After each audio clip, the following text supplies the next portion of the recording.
Bon, le Bloody Weekend, je vous en ai parlé, c'est aussi des histoires de rencontres. Je suis avec Jack Machillo, donc je viens d'acheter les deux livres, enfin les deux dernières petites nouvelles, qui m'a fortement conseillé, après avoir vu une de ses conférences sur le cinéma d'horreur, qui était vraiment très intéressante. Mais je vais quand même le laisser se présenter et arrêter de parler moi-même. Ben merci, ouais, c'était une chouette rencontre.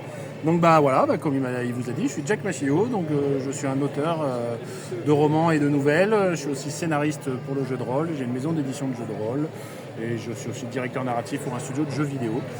Jusqu'à très peu de temps, j'étais également intervenant dans une école de jeux vidéo.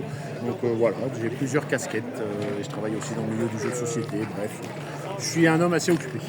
Ouais, c'est très occupé. J'ai surtout centré quand même sur, on va dire, le cinéma fantastique horreur, Ouais. l'écriture fantastique horreur, je suppose les jeux d'horreur, Ouais. en fait. Ouais.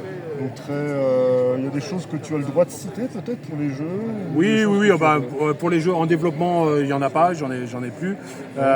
J'ai sur les bouquins là, que je suis en train d'écrire, donc là je suis en train d'écrire un 3e tome de volume donc qui va être une trilogie sur un univers post-apocalyptique un petit peu à la Lovecraftien à notre époque. Ça se passe à notre époque.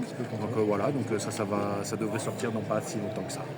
D'accord. Et donc ces deux livres, faites-nous un petit peu le pitch quand même, comme ça peut permettre d'intéresser aussi. Alors directement. le plus vieux qui est sorti l'année dernière. Sur celui-ci, on est sur un roman très trash et très gore. Alors moi j'aime beaucoup écrire des novellas, ce qu'on appelle, donc c'est des formats courts, si les gens peuvent voir un peu. C'est des formats très courts parce que moi j'aime bien des textes percutants plutôt que des longues descriptions. Et donc du coup là on va assister. C'est quoi? C'est un homme qui va assister à la fin du monde enfermé dans sa cellule de haute sécurité. Il va y avoir une apocalypse et ce pauvre homme il est bloqué dans 8 mètres carrés et il va assister à la fin du monde. Donc à des moments il va être content parce que ça va le protéger de la menace extérieure. À des moments il aimerait bien être dehors parce que faut manger tout simplement. Et donc ça va devenir un petit peu compliqué au fil des jours et des semaines. Et celui qui est sorti cette année, là, il est sorti il y a 2 mois de ça, c'est L'homme que je fuis. Là, on est dans une ambiance beaucoup moins gore et trash. On est plus dans une ambiance que j'ai voulu proche de David Lynch, Junji Ito, Cronenberg. On est sur quelque chose de sombre et de malsain, d'un homme qui va effectuer un retour aux sources. Il va retourner dans son village de naissance et il va se rendre compte qu'il n'a pas changé depuis qu'il est parti.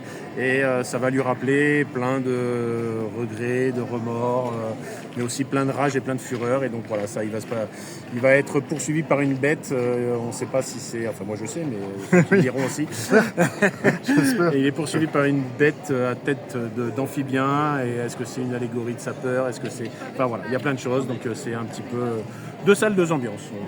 Voilà. J'ai bien fait de les prendre parce que ceux-là, c'est les miens. Je suis impatient de les lire.